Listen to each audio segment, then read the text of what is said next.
wind tore across the high desert like a whip, stinging the skin, rattling the dry sage, and carrying with it the ghostly smell of smoke from some far-off camp. The sky was low and heavy, bruised with storm clouds, and the world felt like it was holding its breath. Sarah Burdong pressed her youngest sister tighter against her chest, feeling how light she had become, bones sharp as a bird's, her breath shallow from hunger and fever. For 3 days they had been walking through this wilderness. Maybe it had been 4. Time blurred when every hour was a battle against thirst, against cold, against the memories chasing them. Behind them, somewhere in the maze of red canyons, soldiers hunted. Sarah could almost hear the cruel laughter of those men, the jingle of spurs, the metallic snap of rifles being readied. They had killed her husband without mercy.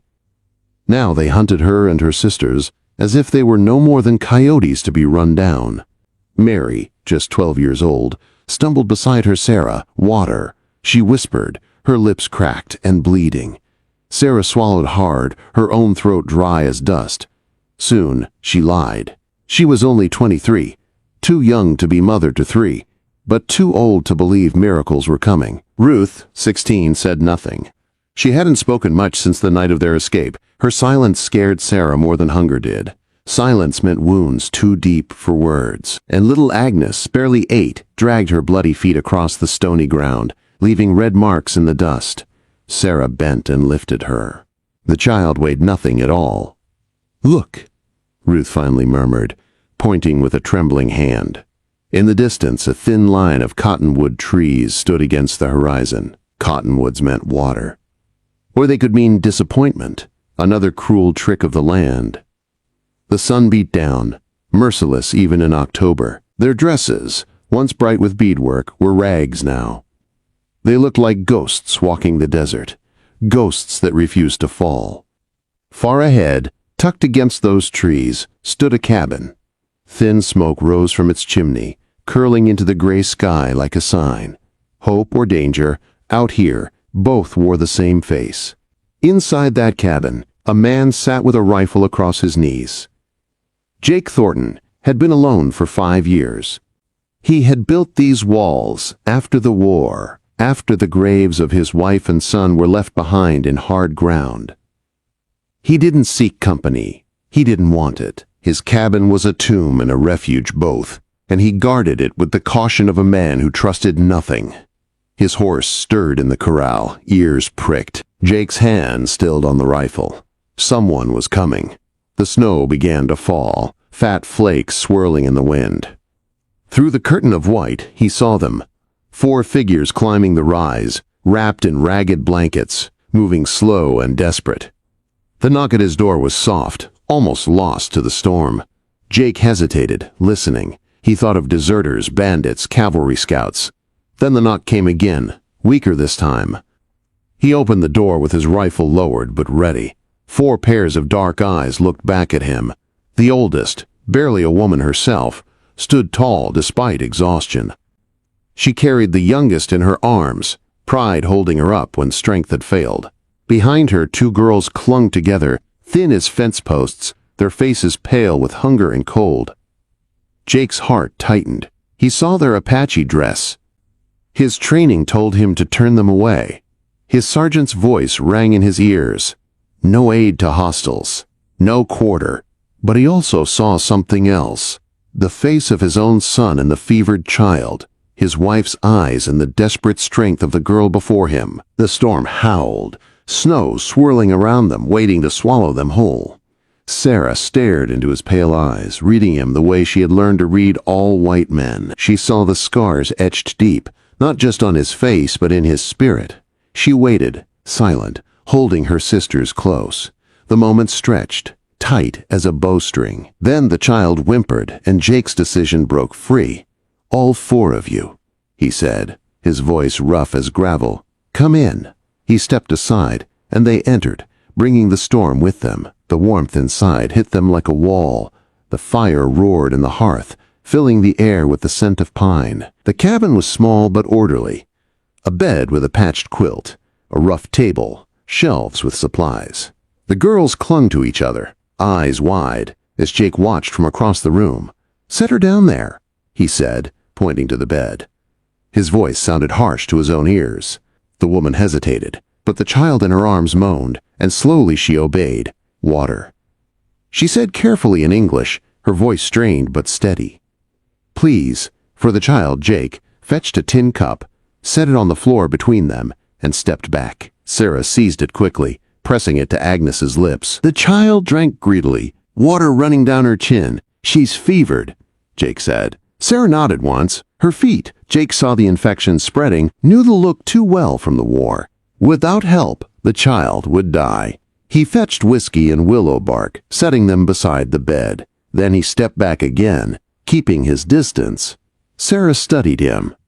Most white men would not have bothered. Most would have turned them away into the storm. This one was strange, scarred, haunted, yet careful, respectful. She cleaned the wounds, whispering comfort in Apache. Her sisters ate the jerky he placed on the table, too hungry to resist. Jake busied himself with the fire, adding wood, avoiding their eyes, but listening to the sounds of life filling his silent cabin. Outside, the snow piled deeper, hiding their tracks. Inside, the air was thick with the smell of smoke, medicine, and something more dangerous. Trust, however fragile, beginning to form. Sarah's knife rested close by her hand as she worked, but in her heart she knew, for this night at least, they were safe. The storm raged through the night, wind clawing at the cabin walls, snow hissing against the shutters. Inside, the fire burned bright, its warmth fighting back the cold. But tension held the air heavier than the smoke. Jake sat in his chair, rifle laid across his knees, eyes on the door. Across from him, Sarah kept her sisters close, never once letting her knife leave her reach. The silence between them was thick, broken only by the fire's crackle and the soft coughs of little Agnes. When morning came, gray and bitter cold, Jake still hadn't moved. Sarah saw it in his eyes. He had kept watch all night, for them. "You didn't sleep," she said softly, careful not to wake the girls used to it. Jake replied.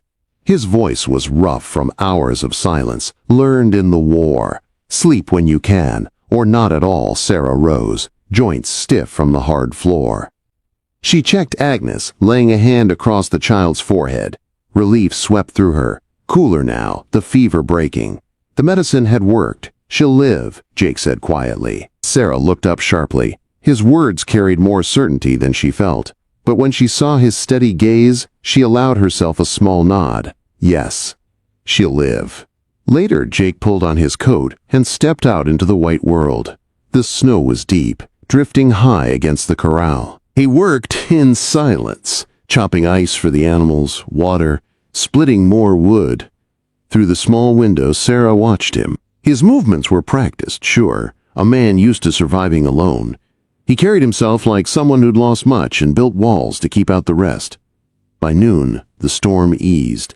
Sunlight turned the snow to glittering diamonds, though the air bit cold enough to freeze breath in seconds. Jake returned with an armload of wood, stamping snow from his boots. Sarah and Ruth were already at work mending torn blankets with thin sinew thread. Mary busied herself cleaning dishes.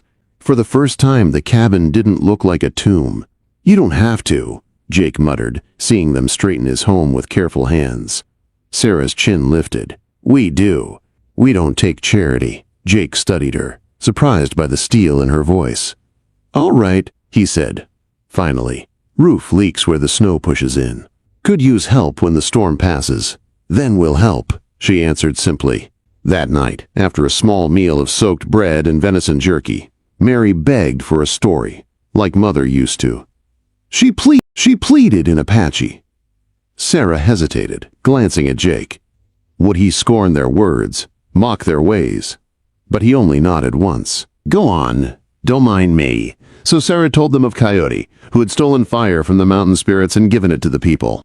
Her voice carried the old rhythm, the rise and fall of ancient words, a comfort older than hunger or fear. The girls listened, eyes wide. Agnes drifted to sleep, her breathing easier than it had been in days. Jake sat silent, staring at the flames. He didn't understand the language, but he understood the tone. Once, His wife had read to their boy in the same gentle cadence. For the first time in years, the cabin felt alive. When the story ended, Sarah tucked her sisters beneath blankets. Then she turned to Jake, her eyes dark and steady. "Why?" she asked. "Why? What?" "Why let us in?"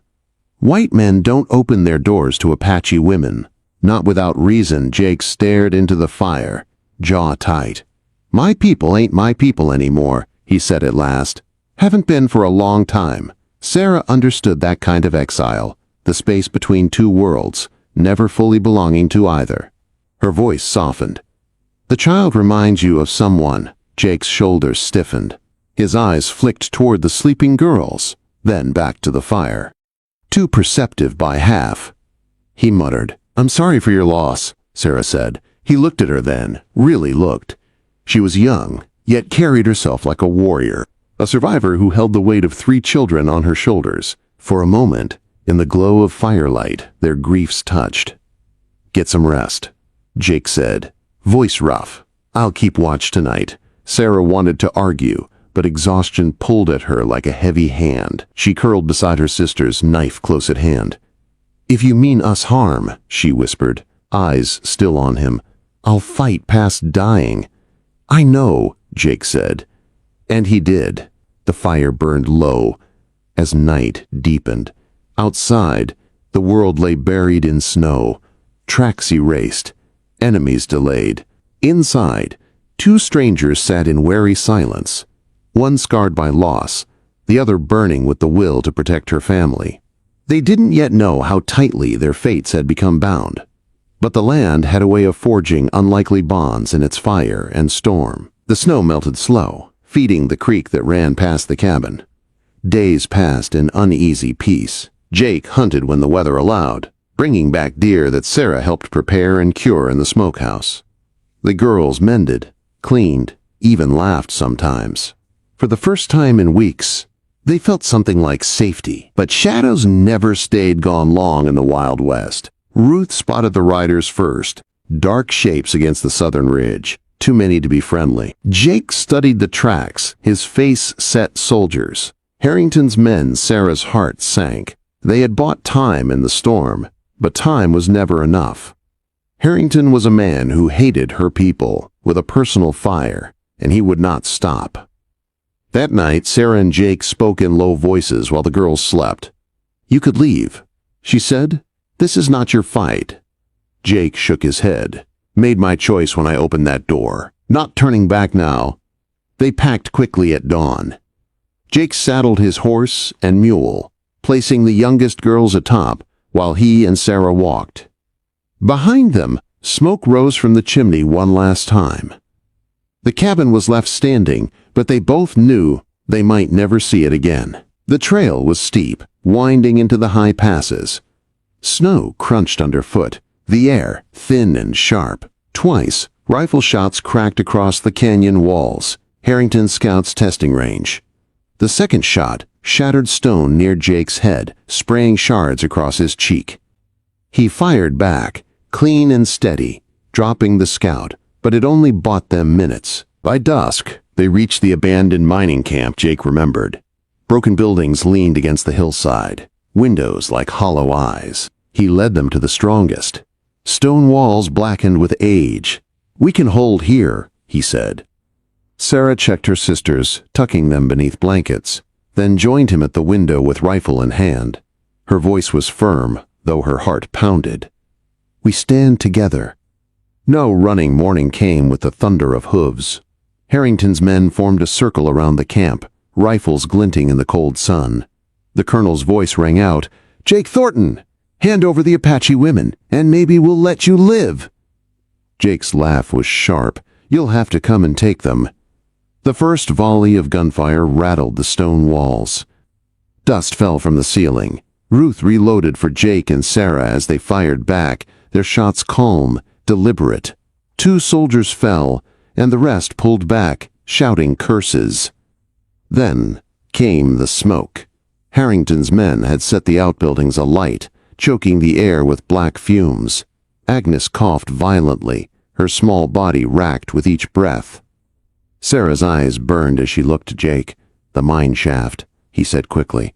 "It runs under the hill, comes out on the far side. It's our only chance." They gathered what little they could carry. Jake covered them with rifle fire, drawing attention while Sarah led her sisters into the dark shaft. The air was stale, damp, but it was a way out. Behind them, Jake staggered. A bullet tore into his leg, dropping him to his knees. Harrington advanced, pistol raised, triumph in his eyes. Sarah saw it from the shaft's end, rage burning hotter than fear. She ran back, knife in hand. The blade struck Harrington's shoulder, knocking his aim wide. Gunfire erupted again, chaos breaking through the smoke, and then shouts from beyond the ridge. Cavalry riders poured down, led by a federal marshal with a star pinned to his chest. "Drop your weapons!" he bellowed. "Colonel Harrington, you're under arrest for murder and treason!" Confusion scattered Harrington's men. Some fled, some threw down arms. The marshal's soldiers swept through, breaking the siege. Sarah knelt at Jake's side, pressing her hands to his wound. "Stay with me," she whispered fiercely. His pale eyes met hers, weary but steady. "Told you, not leaving." They carried him to Cedar Falls, where a doctor stitched his wounds and declared he would live, though his leg would never be the same. Weeks later, when the spring sun melted the last snow, Jake and Sarah stood together on the rise above a new cabin they had begun to build. Her sisters played in the grass below, laughter ringing against the hills. Jake leaned on a stick Sarah had carved for him. "Could have left," he said quietly. "I could have," she answered. Her eyes softened, fierce and proud all at once. "But we're stronger together." He took her hand. No more words were needed. In that vast, untamed land, they had found something rare. Not just survival, but belonging. Outlaws and soldiers, storms and fire. None of it could erase what had begun the night a scarred soldier opened his door and said, "All four of you, come in." Their story was written now, not in blood alone, but in hope, in love, and in the promise of a home built together.